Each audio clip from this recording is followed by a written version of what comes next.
voudrais qu'on ait quand même cette relation-là, qu'on ait bien conscience qu'il y a la raison, il y a la science, mais il y a le cœur d'abord. Et aujourd'hui, on est là pour faire grandir notre cœur, pour, en regardant ce Mont Blanc, de se dire que cette valeur d'exception, ce trésor, comment faire en sorte qu'il ait un avenir. Donc je voudrais vous dire très rapidement mes convictions sur ce sujet et jouer au jeu des 4 vérités, vous dire mes 4 vérités à propos du thème qui nous rassemble aujourd'hui. Alors d'abord, il y a une question d'identité.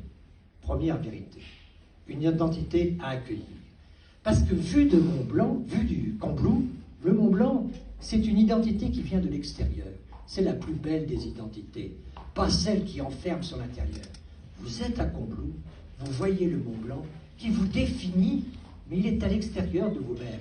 Il est loin, mais en même temps, il vous pénètre et il est ce qu'il y a de plus fort dans l'identité, c'est-à-dire l'ouverture. L'identité, ce n'est pas une fermeture, ce n'est pas une fermeture sur soi. L'identité, c'est une bonne connaissance de soi-même et l'envie de connaître les autres. D'avoir cette attitude, autrefois, un des territoires d'Europe qui avait une identité la plus forte, qui était la Catalogne, tous les peintres, tous les intellectuels de Catalogne, ils avaient une identité d'eux-mêmes, mais ils allaient voyager partout dans le monde, ils allaient à la rencontre de l'autre. C'est ça l'identité. Ici, à Combloux, qu'on jardine, c'est une force qui est à l'extérieur et qui nous montre ce que nous sommes nous-mêmes. Et donc, c'est quelque chose de très important, au fond, cette identité à accueillir. Et je crois que dans ce monde aujourd'hui où nous sommes complètement perdus, l'identité, ce n'est pas simplement notre bout de jardin, c'est l'autre qui nous apprend à l'accueillir et à essayer d'avoir des horizons. Et là, il n'y a pas de plus bel horizon. Première vérité. Deuxième vérité, il nous faut de l'altitude. Il faut arrêter de baisser systématiquement les comportements, les réflexions et tout ça. Il nous faut de l'altitude. L'altitude qui tire vers le haut. Alors on n'est pas obligé d'être comme Sylvain Tesson qui dit j'aime accéder à l'inaccessible. Donc moi c'est inaccessible, je sais que je n'y accéderai jamais. Mais je peux vivre quand même avec l'idée que des gens y accèdent. Et qu'au fond, c'est une porte qui est ouverte. Et qui est ouverte à l'humanité, même si elle n'est pas ouverte au moi. Et cette altitude-là, je crois que c'est quand même très important. Il est plus fort que nous, ce Mont Blanc.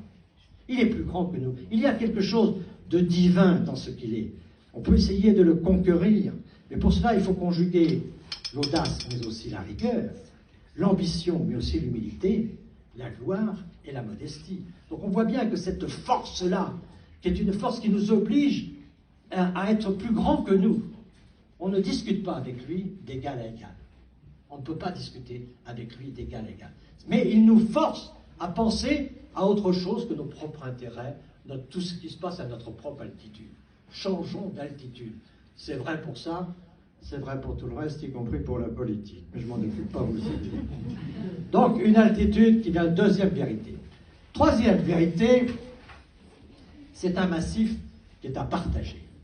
Et au fond, les grandes valeurs, les trésors, sont à partager. Certes, le maire de Saint-Gervais n'est pas là, je lui exprime toute mon amitié, mais je sais où le Mont Blanc est localisé, mais enfin, le Mont Blanc, il appartient à tout le monde.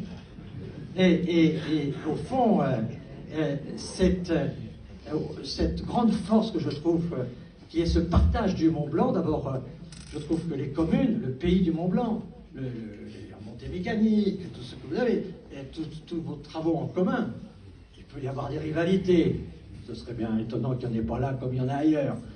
Mais néanmoins, il y a quand même une volonté de se dire que ce qu'on aime, il faut chercher plutôt à le partager plutôt qu'à se l'approprier à soi seul. Et je pense que la Haute-Savoie, la France et l'Europe doivent se sentir propriétaires du Mont Blanc. C'est une adresse mondiale, c'est une identité qui nous dépasse tous. Et cette identité, elle doit être considérée comme étant universelle. Au fond, c'est l'une des merveilles du monde, et au fond, elle contient des merveilles. Et vous allez parler de la merveille des merveilles qui est dans le Mont Blanc, qui est la question de l'eau, de la vie. Et c'est ça, je crois, qui est très important. Mais il faut bien voir que quand on pense à l'eau, il ne faut pas penser qu'à nos propres besoins, il faut penser à la survie du Mont Blanc, qui est plus grand que nous, et qu'il faut faire tout ça ensemble. Il faut pouvoir partager. Et c'est un élément, c'est ma troisième vérité. Et au fond, partager pour quoi faire? Eh bien, partager, quatrième vérité, partager pour protéger.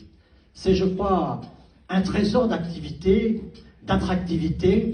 C'est donc cette adresse mondiale connue du monde entier, et au fond qui contient la richesse principale dont nous avons tous besoin, qui est cette question de l'eau.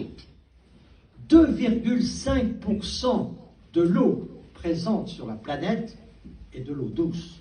Tout le reste est de l'eau salée. Et on voit bien que là, on a un château d'eau, et que ce château d'eau, si on le laisse progressivement s'affaisser, c'est toute la vie, partout, qui en souffrira. Et derrière cette question de l'eau, il y a toutes les questions géopolitiques. Il y a la question de la misère, il y a la question du développement agricole, du développement scientifique, il y a la question de la guerre, des batailles pour l'eau, il y a toutes les grandes questions géopolitiques. Là, nous sommes en amont de tous les problèmes. On peut être en amont des grandes chances qui nous dépassent, mais on peut être aussi l'amont de tous les problèmes qui deviendront de plus en plus graves plus on descend dans la vallée et plus on élargit les questions. Et donc c'est pour ça que je crois qu'il est très important de penser que nous avons cette question de l'eau. Depuis presque un siècle, la population a augmenté de plus de 3,5% et la consommation de l'eau de plus de 6%. Donc on voit bien qu'on est dans une impasse.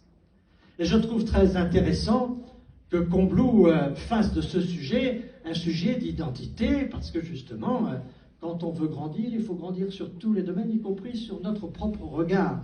Et c'est ce que je trouve formidable dans cette modestie comblorande, qui ne prétend pas être le lieu unique de toutes ces beautés, mais qui s'attaque à l'essentiel. C'est cette nécessité d'un partage pour protéger.